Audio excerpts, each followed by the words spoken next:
இல்ல ஒரு சின்ன என்ன சொல்றது, ஒரு சின்ன ஸ்டிமுலஸ் கொடுத்தா அதுல இருந்து நம்ம வெளியில வர முடியுமா அப்படின்றத கால்குலேட் பண்றது வந்து ரெஸ்பான்ஸ் பயாஸ்.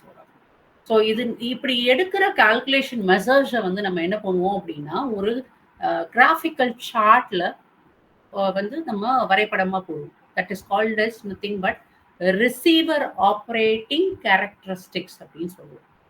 ஸோ இது என்ன பண்ணுவோம் அப்படின்னா, சிக்னலை ரிசீவ் பண்றோம், நம்மளால பிரிச்சு பார்க்க முடியுது அப்படின்னா, நம்மளோட பர்செப்ஷன் கெப்பாசிட்டி எப்படி இருக்கு, நம்மளால டிஸ்டிங்விஷ் பண்ண முடியுதா, அது வந்து ஹிட்டா ஃபால்ஸ் அலாமா, ட்ரூ இதுவா இல்லை வந்து ஃபால்ஸ் அலாம்ஸா அப்படின்றத டிடெக்ட் பண்றதுக்கு ஒர்க் அவுட் பண்ணணும் இந்த சென்சிட்டிவிட்டி இதுவும் அந்த ரெஸ்பான்ஸ் பயாஸ்.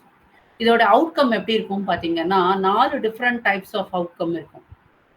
நான் முன்னாடியே சொன்னேன் இல்லையா, ஒன்று வந்து சிக்னலுக்கும் நாய்ஸ்க்கும் இருக்கிற விஷயத்தை டிஸ்டிங்விஷ் பண்ணி பார்க்கறது, that is nothing but your sensitivity. Response பயாஸ்ன்றது நீங்க கேட்கிற அல்லது கொடுக்குற விஷயத்துக்கு எஸ் ஆர் நோ ஆன்சர் கிடைச்சதுன்னா that is your response bias. So இந்த ரெஸ்பான்ஸ் பயாஸ் அண்ட் சென்சிட்டிவிட்டியை பொறுத்து 4 டிஃப்ரெண்ட் டைப்ஸ் ஆஃப் அவுட்கம் கிடைக்கும் உங்களுக்கு. ஒன்று வந்து ஹிட்னா என்ன அப்படின்னு பார்த்தோம்னா, ஒரு சிக்னல் கொடுக்குறோம், அந்த இடத்துல ஒரு நாய்ஸ் இருக்கு. அப்போ நம்ம என்ன பண்றோம்னா, அந்த சிக்னலை வந்து கரெக்டா டிடெக்ட் பண்ணி அதை ஐடென்டிஃபை பண்ணி எஸ்ன்னு ஆன்சர் கொடுத்தோம்னா it is called as correctly identify. So ஹிட்ல வரும். இப்போ மிஸ் அப்படின்ற hit, miss, false alarm and correct rejections, இந்த 4 தான் பேசிக் அவுட்கம். இதுல ஹிட் அப்படின்றது வந்து சிக்னல்ல, நாய்ஸ்ல இருக்கிற சிக்னல்ல ஐடென்டிஃபை பண்றோம். அது ஆன்சர் வந்து ரெஸ்பான்ஸ் பயாஸ்க்கு என்ன கொடுக்குறோம் அப்படின்னா எஸ் அப்படின்னு கொடுக்குறோம். அந்த இடத்துல அந்த சிக்னல் இருக்குன்றத ஃபர்ஸ்ட் டிடெக்ட் பண்றோம், அதுக்கு எஸ்ன்னு ஆன்சர் கொடுத்தோம்னா it comes under correct signal. இப்போ அந்த இடத்துல வந்து சிக்னல் பிரசன்ட் ஆயிருக்கு, whereas we couldn't identify the signal and the response to the bias like no, that is failing signal. The third one is here false alarms. இங்க வந்து signal கொடுக்குறோம், ஆனா சிக்னல்ல வந்து இந்த பர்சனால கரெக்டா எடுத்துக்க முடியல. ஆனா ரெஸ்பான்ஸ் பண்ணும்போது எப்படி பண்றாங்க அப்படின்னா எஸ்ன்னு ரெஸ்பான்ஸ் பண்றாங்க. அப்போ it is a falls alarm. Correct rejection அப்படின்றது 4வது டைப் ஆஃப் அன் அவுட்கம். இதுல என்ன ஆகும் அப்படின்னா, சிக்னல் கொடுக்குறோம், தே ஆர் சிக்னல் கொடுக்கல, கரெக்ட் ரிஜெக்ஷன்ஸ்ல சிக்னல் கொடுக்கல. ஸோ அவங்களுக்கு என்ன ஆகுது அப்படின்னா, இங்க சிக்னல் இல்லை அப்படின்றதையும் புரிஞ்சுக்கிறாங்க. ரெஸ்பான்ஸ் பயாஸ் வரும்போது ஆன்சர் நோன்னு கொடுத்தாங்கன்னா இது என்ன, இதுக்கு பேர் வந்து கரெக்ட் ரெஸ்பான்ஸ்னு அர்த்தம். ஸோ இது எப்படி கொடுக்குறாங்களோ இதை பொறுத்து மெஷர்ஸ் ஆஃப் சென்சிட்டிவிட்டி லெவல் எந்த அளவுக்கு இருக்கு, இது வந்து பிளஸ்ஸா இருக்கா, மைனஸா இருக்கா, இல்லை வந்து கம்மியா இருக்கா அப்படின்றத மெஷர் பண்றதுக்கு யூஸ் பண்றாங்க. இந்த பேஸ்ட் ஆன் சவுண்டோடைய அவுட்கம்மை பொறுத்து ஹிட்டா, மிஸ்ஸா, ஃபால்ஸ் அலாமா, கரெக்ட் ரிஜெக்ஷன்ஸா அப்படின்றத பேஸ் பண்ணி தான் வந்து இந்த சென்சிட்டிவிட்டி பேராமீட்டர்ஸ் வச்சு எப்படி வந்து நம்ம எடுக்கிறோம். And then how we are giving the decision, what kind of a decision we are making it அப்படின்றத இதை பேஸ் பண்ணி தான் எடுக்கிறாங்க. ஏதாவது டவுட் இருக்காப்பா? இருக்கீங்களா? இருக்கீங்களா? சரி, ஓகே ஓகே. மேடம் இந்த சிக்னல் டிடெக்ஷன் தியரி வந்து எந்த page number? Page number guys, நான் உங்களுக்கு பேஜ் நம்பர், ரெஃபரன்ஸ் எடுத்தது, டீடைல்ஸ் அதெல்லாம் அப்புறம் போட்டு அனுப்புறேன். ஒரு ஃப்ளோ, வேற ஏதாவது கொஸ்டின்ஸ் இருந்தா மட்டும் கேளுங்க. ஏதாவது புரியல கான்செப்ட் அப்படின்னா அது மட்டும் கேளுங்க, சொல்றேன். ஏன்னா நம்ம chapter number 6 and chapter number 7 ரெண்டையும் அந்த ஃப்ளோக்கு தகுந்த மாதிரி எடுத்துட்டு போறேன், வேற ஒன்றும் கிடையாது. சரியா மேம்? சொல்லுங்கம்மா. ஹலோ மேம், ஆக்சுவலா இந்த த்ரெஷ்ஹோல்டு அப்படின்னு கொடுத்துருக்கீங்களா இதுல அப்சல்யூட் த்ரெஷ்ஹோல்டு. ஆமா, இது டிஃபைன் த்ரெஷ்ஹோல்டுன்னு சொல்லிட்டு கொஸ்டின்ல கேட்டிருக்காங்க மேம். அப்போ எப்படி இதை எழுதணும்? டிஃபரன்ஸ் த்ரெஷ்ஹோல்டு எழுதணும், அப்சல்யூட் த்ரெஷ்ஹோல்டு எழுதணுமா, இல்ல அதை பத்தி த்ரெஷ்ஹோல்டுனா என்னன்றதை மட்டும் 2 பார்த்து marks எழுதுனா 5 போதும்? marks பொறுத்து இருக்கு. 2 marks. 2 marks அப்படின்னா comparing the judgments in an uncertain situations is nothing but your signal reduction theory, which again classified into 2 basic criteria. One is your stimulus, another one is based on your signal. So இத வந்து எப்படி detect பண்றீங்க, on what basis you are detecting it? Sensitivity and response bias. இது எழுதுனா போதும். Got it? Okay ma'am. Okay ma'am. Okay. Thank you ma'am. Yeah. Any other? Any other, please?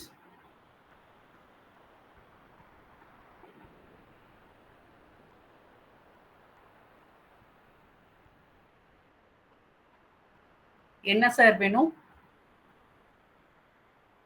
Yeah, please, you can add.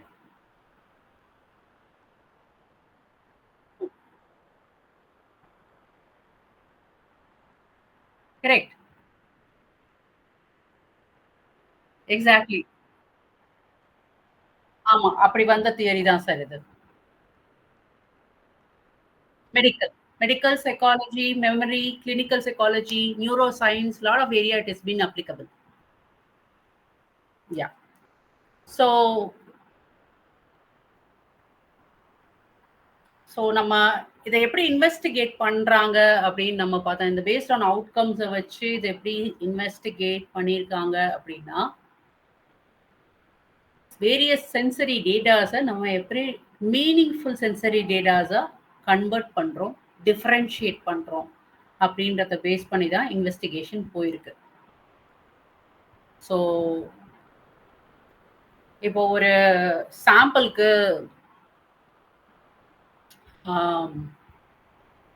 வவ்வால் எடுத்துக்குவோம். வவ்வால் என்ன பண்ணும் பறக்கும் போது? வவ்வால் கண்ணு கிடையாது. வவ்வால் அப்படின்ற விலங்குக்கு கண்ணு கிடையாது. ஓகேங்களா? சிக்னல் டிடெக்ஷன் தியரியில ஒரு வேவ் லென்த் மாதிரி எடுத்துக்கோங்க. வவ்வாலுக்கு கண்ணு கிடையாது. பட் என்ன ஆகும், வவ்வால் பறக்கும் போது என்ன பண்ணும்னா ஒரு வேவ் லென்த்தை வந்து பாஸ் பண்ணும் முன்னாடி. அது போறதுக்கு முன்னாடி அந்த வேவ் லென்த் போய் ஒரு நடுவுல ஒரு ஹிண்டர்ட் வால் இருக்குன்னு வச்சுக்கோங்களேன். அந்த வேவ் லென்த் அந்த ஹிண்டர்ட் வால்ல போய் முட்டி that wave length will come back to the bat. அப்ப அது என்ன ரியலைஸ் பண்ணிக்கும் அப்படின்னா, okay there is a small wall, there is a wall நான் போற இடத்துல, அதனால அது அந்த வால்ல ஹிட் பண்ணிட்டு நமக்கே அந்த வேவ்ஸ் வருது. So we have to take the diversion route to go without getting harm அப்படின்றது வவ்வாலுடைய பர்செப்ஷன். அப்படிதான் வந்து வவ்வால் பறக்கும். வவ்வாலுக்கு கண்ணு கிடையாது. பேசிக்கலி வவ்வால் don't have an eyes to see. At the same time it cannot hear too. There is no eyes, there is no eyes, there is no eyes and there is no ears for the bat. அது என்ன பண்ணும் அப்படின்னா ஒரு wave லென்த்தை pass பண்ணும். முன்னாடி ஏதாவது ஒரு பெரிய இது தடங்கள் ஏதாவது சம்திங் இருக்கு அப்படின்னா இது அனுப்புற வேவ் லென்த் அதுல போய் ஹிட் ஆயிட்டு it will come back to the bat. So the bat will really understand that's there's a huge barrier on the passage. So அதனால என்ன பண்ணா டக்குன்னு ரூட்டை மாற்றி பறக்க ஆரம்பிச்சிடும். திஸ் இஸ் ஹவு வவ்வால் bat use to fly. So that same way நமக்கு கொடுக்கப்படுற வேவ் லென்த்தை அல்லது நமக்கு கிடைக்கிற சென்சிட்டிவ் இன்புட்ஸை வந்து நம்ம கரெக்டானதா இல்லையா அப்படின்றத அனலைஸ் பண்ணி அதை இன்ஃபரன்ஸ் பண்ணி டிஃபரன்ஷியேட் பண்ணி தேவையான இன்புட்டை எடுத்துட்டு அதுல இருந்து ஒரு டெசிஷன் மேக்கிங் லெவலுக்கு வரும். This is nothing but your signal reduction theory. So signal detection தியரியோடைய அப்ளிகேஷன்ஸ் அப்படின்னு நீங்க பார்த்தீங்க அப்படின்னா it is been applied to various industries, especially in psychology. Perception எப்படி நடக்குது அப்படின்றத கீனா அண்டர்ஸ்டாண்ட் பண்றதுக்கு இது உதவுது. அட்டென்ஷன், நீங்க எந்த அளவுக்கு ஃபோக்கஸ் பண்றீங்க, எவ்வளவு வந்து ஃபுல் கான்சென்ட்ரேஷன் போட்டு ஒரு விஷயத்தை உள்வாங்கிக்கிறீங்க அப்படின்றது அட்டென்ஷன். மெமரி அப்படின்றது வாங்கின விஷயத்தை எப்படி ரீகேப்சர் பண்றீங்க அல்லது எப்படி அந்த மெமரியா அதை கன்வெர்ட் பண்றீங்க. நல்ல விஷயமா இருந்தா you will keep it on your memory. If it is bad you will lose it. So this is your memory. And I witness testimony for criminal cases. For criminal cases. So இது வந்து சைக்காலஜியில். Memory researchers எல்லாம் எப்படி எடுத்துக்கிறாங்க அப்படின்னா, signal detection தியரியை நீங்கள் என்ன experience பண்ணியிருக்கீங்க ஆர் நீங்கள் என்ன ஃபெமிலியராக இருக்கீங்க. ஃபெமிலியாரிட்டி அப்படின்னா என்ன அர்த்தம், எக்ஸ்பீரியன்ஸ்டுன்னா என்ன அர்த்தம். What is the difference between experience and what is the difference between the familiar? Can someone say on the normal words? If you don't have any experience in psychology, that is fine.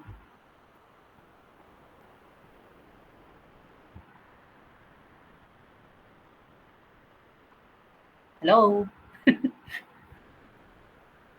Guys?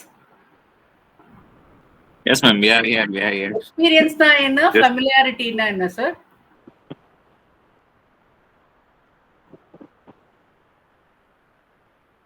Correct. That is a familiarity. And what is the experience? Our own knowledge, and it is applied to it. That is your experience. Yeah, behavior also it comes. Right. Through experience. So that is your experience. So memory researchers வந்து என்ன பண்றாங்க அப்படின்னா, அந்த எஸ்டிடியை எப்படி distinguish பண்றது, எங்க வந்து familiar அப்படின்ற விஷயம் வேற, எக்ஸ்பீரியன்ஸ் அப்படின்ற விஷயம் வேற, ரெண்டையும் கன்ஃபியூஸ் பண்ணிக்க கூடாது. ஸோ இது ரெண்டையும் எப்படி வந்து பிரிச்சு பார்க்கறது அப்படின்றத வந்து மெயினா மெமரி ரிசர்ச்சர்ஸ் யூஸ் பண்றாங்க. பர்செப்ஷுவல் அண்ட் காக்னிட்டிவ் ரிசர்ச்சர்ஸ் அவங்களும் வந்து இந்த எஸ்டிடியை வந்து ஒர்க் அவுட் பண்றாங்க. எப்படி ஒர்க் அவுட் பண்றாங்க அப்படின்னா, நம்ம வாங்குற சென்சரி இன்ஃபர்மேஷன்ஸை நம்ம எப்படி ப்ராசஸ் பண்றோம், அதை பேஸ் பண்ணி நம்ம என்ன டிசிஷன்ஸ் எடுக்கிறோம், அந்த டிசிஷனுடைய அவுட்புட் என்ன. இப்போ ஒரு புக்கு படிக்கிறோம், ஃபார் எக்ஸாம்பிள் புக்கில் இருக்கிற எல்லா கண்டென்ட்டையும் ரீட் பண்றோம். But we will take only the key points of it. And what is important, what is not important, we will distinguish between. Adikapro, whether we need to go through the book only on the book's perspective, or we would like to take some more jotted points or notes from the outside. That is your process or the decisions.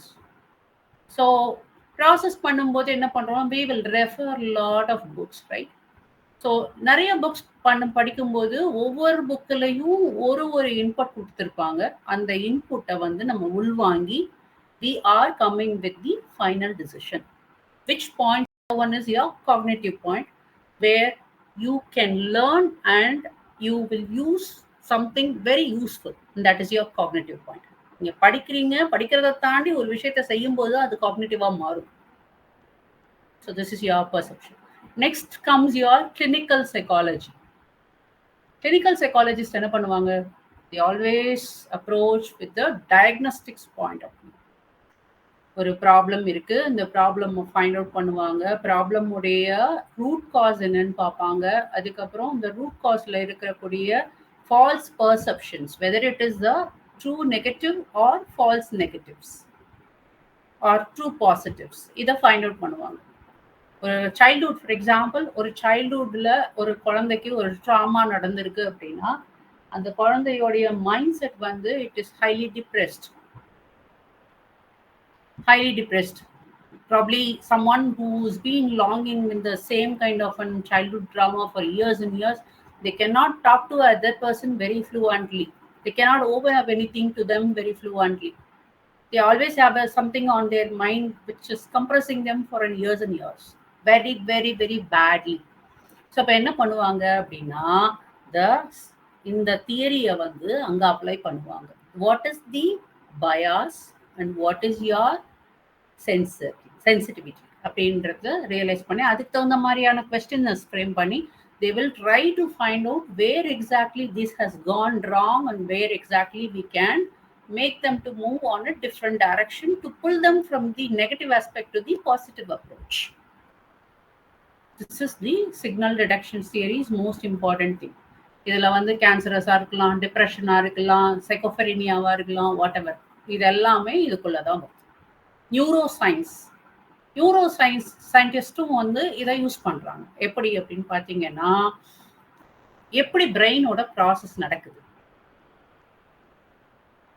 என்ன kind of sensory இன்ஃபர்மேஷன்ஸை வந்து நம்ம collect பண்ணலாம்.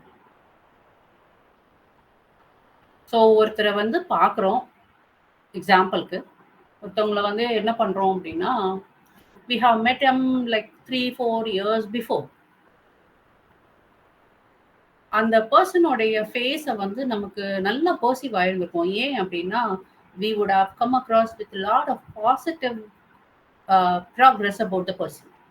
So பாசிட்டிவாக think பண்ணுற எந்த விஷயத்தையுமே நம்மளால ஈஸியாக மறக்க முடியாது. அது ஸ்டடீஸாக இருந்தாலும் சரி, ஒரு பர்சனாக இருந்தாலும் சரி, இல்லை ஒரு மைண்ட் செட் இமேஜினேஷனாக இருந்தாலும் சரி, அல்லது ஒரு படமாக இருந்தாலும் சரி, anything which comes into your brain in a positive formation will stay there forever. It won't go or fade away as easily like the negative things. Negative things ரொம்ப நாளைக்கு நம்மளோட மைண்டில் இருக்காது. ஒரு நெகட்டிவ் பர்சனாலிட்டியை நம்ம பார்க்குறோம் அப்படின்னா, அதை விட்டு நம்ம வெளியில் வரணும்னு டிசைட் பண்ணிட்டோம்னு வச்சுக்கோங்களேன், we will fade off those activities or the person's face, and we will consider, most of them will consider the person as a dead, and then we will fade off all the memories that will go away. நீங்கள் ஏதாவது ஒரு சைல்டில் இப்போ நம்மளே இருக்கோம், நம்ம பேசிகிட்டு இருக்கோம், உங்களோட மோஸ்ட் ப்ரீஷியஸ் டைம் என்ன அப்படின்னு கேட்டிங்கன்னா, most of us will say the childhood time. ஏன் அப்படின்னா, the most pleasantful things would have happened in the childhood timings. அப்போ எப்பயோ நீங்கள் ஏதோ செகண்ட் ஸ்டாண்டர்ட் தேர்ட் ஸ்டாண்டர்ட் படிக்கிறப்போ நடந்திருக்கும் ஒரு incident, you would have still able to recall it, and that is the brain உடைய இன்ஃபர்மேஷன். இதை வந்து ரீகால் பண்ணலாம். ஸோ அதை வந்து பாசிட்டிவாக ரீகால் பண்ணும்போது it would be a positive thinking. நெகட்டிவாக ரீகால் பண்ணும்போது, நெகட்டிவாக ரீகால் பண்ணுறது பார்த்தீங்கன்னா சொல்லுவாங்க, bits and pieces தான் சொல்லுவாங்க. Unless you get into a hypnotherapy, people will not say all the negative impulses which they carried away for a long time. Unconscious அல்லது subconscious மைண்டுக்குள்ள போய் அதை பர்சீவ் பண்ணுற அளவுக்கு அவங்களுடைய மென்டாலிட்டி கான்ஷியஸ் டைமிங்கில் இருக்காது. ஆனால் நீங்கள் கான்ஷியஸாக இருக்கும்போது நீங்கள் கேட்குற எல்லாமே பாசிட்டிவாக தான் கேட்பீங்க. முக்கால்வாசி 75% of people will only say the positive things which happened in the past. So neuroscientists என்ன பண்ணுவாங்க அப்படின்னா, அந்த ப்ராசஸ் ஆஃப் இன்ஃபர்மேஷன் ஸ்டோர் ஆகிருக்கிற விஷயத்தில் இருக்கிற பாசிட்டிவ்ஸை எடுக்க ட்ரை பண்ணுவாங்க. ஸோ தட் அந்த பாசிட்டிவாக கொடுத்த ஒரு பர்சனை நீங்கள் 20 வருஷம் கழிச்சு அவரை பார்த்தாலும் you can still able to recognise the person's face very clearly. அவங்க அதுக்கப்புறம் அவங்க body structure anything would have changed, right? Even if entire the hairs will go into grays or whites, whatever it is, you can still able to recognize the person's face. This is the neuroscientist உடைய job. Sometimes இதில் பெயினான விஷயமும் இருந்திருக்கும். அந்த பெயினான விஷயத்தை அவங்க perceive பண்ணி try பண்ணி அதை மாற்றுவாங்க. ஸோ இதுவும் இதில் இருக்குது. Medical diagnostics. What kind of a medical diagnostics? ஒரு டெஸ்ட் எடுக்கிறோம், அந்த டெஸ்ட்டில் இருக்கிற அக்யூரசி ஃபைண்ட் அவுட் பண்ணுறதுக்கு இந்த signal detection theory is working out. For example, how to say,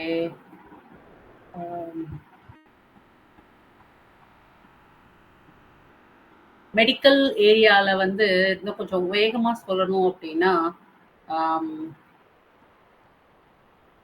ஒரு பர்சன் வந்து ஒரு டெஸ்ட்டுக்கு போகிறாங்க. சே ஃபார் எக்ஸாம்பிள் HIV டெஸ்ட்டுக்கு போகிறாங்கன்னு வச்சுக்கோங்க.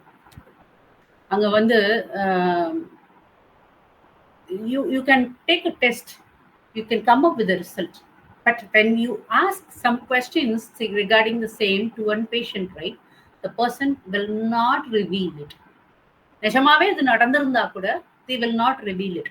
பட் அப்போ என்ன பண்ணுவாங்கன்னா, they will frame a questionnaire. இதுக்குன்னே சைக்காலஜிஸ்ட் உள்ள இருப்பாங்க இல்லையா, அவங்கள்ட்ட ஃப்ரேம் பண்ணி இந்த SR no பேட்டர்ன் இருக்குல்ல, இந்த பேட்டர்னில் வந்து they will frame a question and they will ask the answer. இவர் என்ன பண்ணுவாருன்னா, ஃபால்ஸா நிறைய இன்ஃபர்மேஷனை ஹைட் பண்ணணும்னு சொல்லிட்டு வேகமா அந்த கொஸ்டினுக்கு ஆன்சர் பண்ணுவாங்க. தட் இஸ் யோர் ஃபால்ஸ் அலாம். அவங்க நடந்திருக்கும் பட் நடக்கலான்னு காமிப்பாங்க. ஆனா எஸ்ஸா நியோவா அப்படின்னு கேட்டா எஸ்ன்பாங்க. So this is a false alarm. சரிங்களா? So this is used in medical diagnostics as well. Engineering ஃபீல்ட்லையும் யூஸ் பண்றாங்க, இன்டெலிஜென்ஸ் அனாலிசிஸ்லையும் யூஸ் பண்றாங்க. இன்ஜினியரிங் ஃபீல்டுன்னு பார்த்தீங்க அப்படின்னா ஒரு ஒரு ஒரு ஆட்டோமேட்டிக் கார் டிசைன் பண்றாங்கன்னு வச்சுக்கோங்க. ஸோ ஆட்டோமேட்டிக் காரோடைய மெயின் என்னன்னு பார்த்தீங்கன்னா சிக்னல்ஸ் தான். அது என்ன பண்ணுவோம்னா ரோடுக்கு போயிட்டு இருக்கும்போது நாய்ஸை டிடெக்ட் பண்ணணும். இந்த நாய்ஸ் டிடெக்ட் பண்ணும்போது ஒரு சிக்னல்ல டிடெக்ட் பண்ணணும் அண்ட் நாய்ஸ் டிடெக்ட் பண்ணணும். அப்படின்னா தான் எது சிக்னல் எது நாய்ஸ்ன்றத பிரிச்சு பார்க்க தெரிஞ்சிருந்தா தான் அது வந்து டிரைவர்லெஸ்ஸா ஓட்டிட்டு போக முடியும். இது சென்சார் மூலியமா ஒர்க் ஆகுது. But again the sensor signal இதுவும் நாய்ஸ் சிக்னல் சென்சாரும் இருக்கு, சென்சார்ல வேற டைப்ஸும் இருக்கு. ஸோ நான் சிக்னல் சென்சார் நாய்ஸுக்கு சொல்லும்போது அந்த சிக்னலை வந்து அது ப்ரிடிக்ட் பண்ணி அதுக்கப்புறம் it will change it's area. So இது இன்ஜினியரிங்ல இருக்கு. இன்டெலிஜென்ஸ் அனாலிசிஸ்ன்னு பார்த்தீங்கன்னா எந்த அளவுக்கு அக்யூரசியா சொல்றாங்க, எது உண்மையா நடக்குது எது உண்மையா நடக்கல அப்படின்றத ஃபைண்ட் அவுட் பண்றதுக்கு இன்டெலிஜென்ஸ் அனாலிசிஸ் யூஸ் பண்ணணும். So this is all about your signal detection theory. So இதுலயும் சில ஸ்ட்ரென்த்ஸ் அண்ட் வீக்னஸஸ் இருக்கு. என்ன அப்படின்னு பார்த்தீங்கன்னா ஸ்ட்ரென்த் அப்படின்னு பார்த்தோம்னா ரொம்ப ஈஸி அண்டர்ஸ்டாண்டிங் அண்ட் அப்ளிகேஷனும் ரொம்ப ஈஸி. பட் வேற வீக்னஸ் என்னன்னு பார்த்தோம் அப்படின்னா இமோஷனல் ஃபேக்டர்ஸை வந்து நம்மளால ஐடென்டிஃபை பண்ண நம்மளால ப்ரெடிக்ட் தான் பண்ண முடியும். we cannot identify, it does not account for their emotional factors. அதுக்கப்புறம் நிறைய இடத்துல இதை இம்ப்ளிமெண்ட் பண்ணலாம்.